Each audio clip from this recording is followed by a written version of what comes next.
ये कहानी शुरू होती है 1995 संयुक्त राष्ट्र अमेरिका के पूर्वोत्तर में स्थित पेंसिल्वेनिया के मैकीस्पोर्ट शहर के एक आम परिवार की लड़की तान्या उम्र 14 साल में वो अपने किशोरावस्था के एक नाजुक दौर से गुजर रही थी।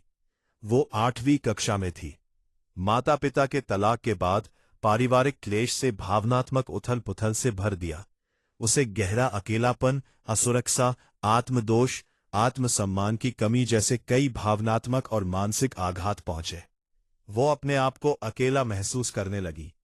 तान्या उस समय कॉर्नेल मिडिल स्कूल में 8वीं क्लास में पढ़ती थी।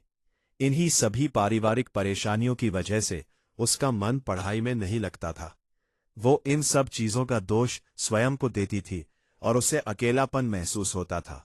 यहां एंट्री होती है थॉमस हॉज की, जो उसी स्कूल में एक सिक्योरिटी गार्ड था।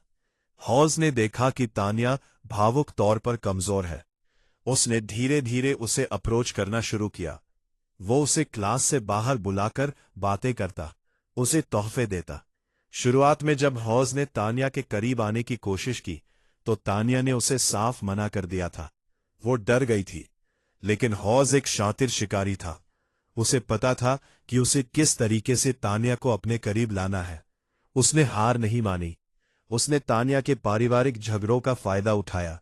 वो तान्या से बातें करता, उसकी बातें सुनता और उसे समझता था, उसका ख्याल रखता था। तान्या को लगता कि वो उसका एक सच्चा दोस्त है और उसने धीरे धीरे करके उसे अपने प्यार के जाल में फंसाया। उसने उसे यकीन दिलाया कि दुनिया में सिर्फ वही है जो उसे प्यार करता है। एक दिन जब तान्या स्कूल बंक कर रही थी, हॉज ने उसे पकड़ा और उसे किस किया। उस एक पल ने 14 साल की बच्ची के दिमाग में सब कुछ धुंधला कर दिया। उसे लगा कि शायद यही वो एस्केप है जिसकी उसे तलाश थी। कैद का नर्क, फरवरी 1996। 10 फरवरी 1996 तानिया की जिंदगी हमेशा हमेशा के लिए बदल गई। होज ने तानिया को फुसलाकर अपने घर बुलाया।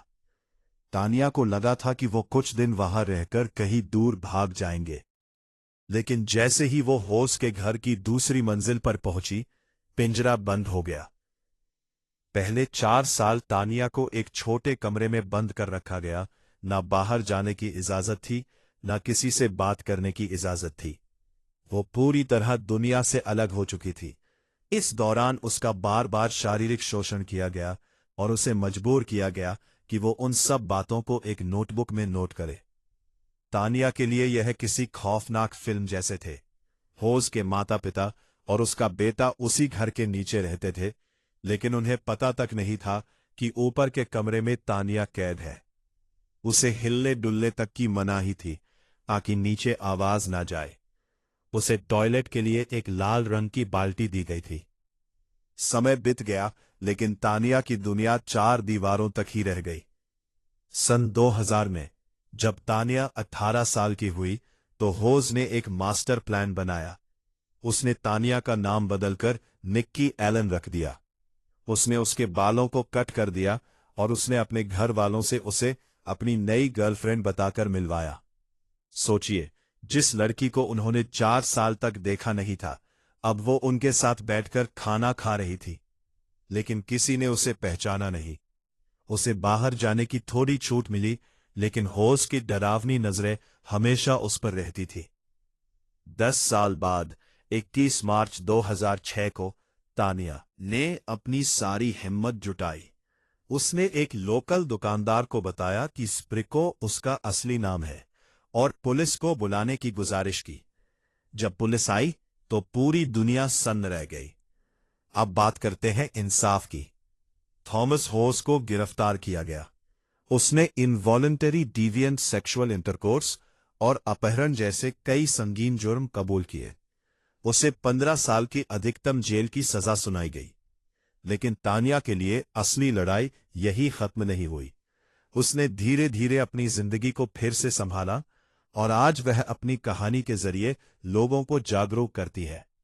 साल 2022 में अपनी पूरी सजा काटकर होज जेल से बाहर आ गया, लेकिन अब वह एक रजिस्टर्ड सेक्स ऑफेंडर है और पूरी उम्र पुलिस की निगरानी में रहेगा। तान्या आज आजाद है। उसमें शादी की, अपनी पहचान वापस पाई और अपनी किताब memoir of a milk carton kid के जरिए दुनिया को बताया कि कैसे एक रक्षक ही भक्षक बन सकता है।